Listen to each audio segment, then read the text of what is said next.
guys, how are you? Hope you're doing okay.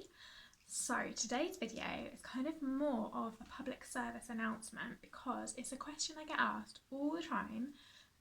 So I want to clear it up. Okay, so guys, I make and sell enamel pins, and I also have a subscription box, Tiny Party Club, which includes enamel pins. So I always get questions from enamel pin collectors, and I want to show you. So here are some enamel pins that I just have on my bag. Okay, and enamel pins, guys, come with different kinds of backs. So by default, I sell my enamel pins with a rubber clasp back, which is nice because you can like wear it next to your skin and it's nice and comfy. It's quite secure. But if you're going to wear it on like a bag, a coat, any kind of tough material where it might like get bashed about on the train or whatever, then I would 100% recommend, and I do swear by, locking pin backs. Okay, so all the pins I sell on my website, you do have the option to upgrade, to add these backs, and I think the wording is a bit confusing because actually if you choose that option, I send you both. I send you the rubber pins and I send you these as well. And I also sell them like separately in packs, but guys, you can get them from other places as well. Like, I'm not just trying to sell you the locking backs. I just want to let you know that this thing exists, because I really don't want you to lose your enamel pins, because it can happen if you don't use locking backs. Okay, so these are the backs in action, so I always use them on my bags. So I'm just going to demonstrate, guys. They are super tough. Like, literally, if you have them on correctly, you will not lose a pin. Also, most of my pins, I always give like two like prongs to, two like spiky bits, because that just makes it even more secure as well. So literally, if you have two locking backs per pin, then even on the slight chance that you haven't pressed it on correctly, you still won't lose your pin.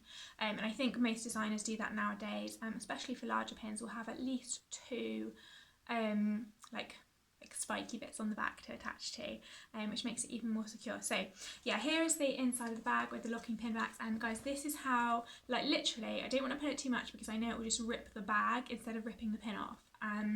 So yeah, so like, they're so tough, like they just won't come off, guys. Yeah, they are basically super magical, and they will hold your pin in place. Okay, so there is a bit of a knack to them, which is what I'm going to show you. So the ones that I actually sell are silver, but I'm going to show you gold just because you can see a little bit closer. You can see the contrast, so it's a little bit easier to see. So this is the locking pin back. I'm just going to take it off. So yeah, it's just this little tiny thing that locks onto the spiky bit of your pin. I'm sure there's a technical term for that, but it slipped my mind, so I'm just going to call it the spiky bit. Okay, and this is one of my smaller pins, so it does just have the one, which I thought was easier to show you as well. Okay, so to put the locking pin back on, you obviously would put it like through a t-shirt or whatever, you're putting it on, and then you would place this down, and literally you just have to push it on and just make sure it's pushed in, and you can test it by like pulling it to make sure it's on correctly, but it's literally that easy. Like, there are some on the market where you need like a special tool and stuff, but these, there's no tool needed. Literally you just put it on, it's easy. So okay, I'm going to show you in slow motion. So I'm going to take it off again. I'm going to show you how to put it on again. So what you want to do is like push it right down until you hear that click, and then that means it's locked on. So like literally you can't put it off. So let's listen for the click again.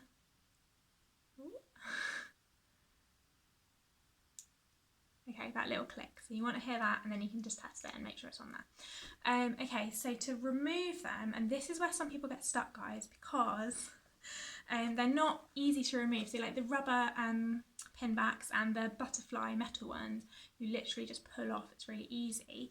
So these ones, people get a bit stuck because you can't just pull them. So what you have to do, guys, is a little knack to it. So you have to get your two fingers and you have to put them either side of the little tiny gap, that you can see, and then you put your fingers in and you ever so slightly press down, and then you lift up, and it comes off really easily, and it's because of the spring mechanism inside. So I'll just put it on for you again to show you. Okay, so it's on, so basically you just put a thumb and a finger either side, push down, and then you lift up, and it's really, really easy, guys. It's that simple.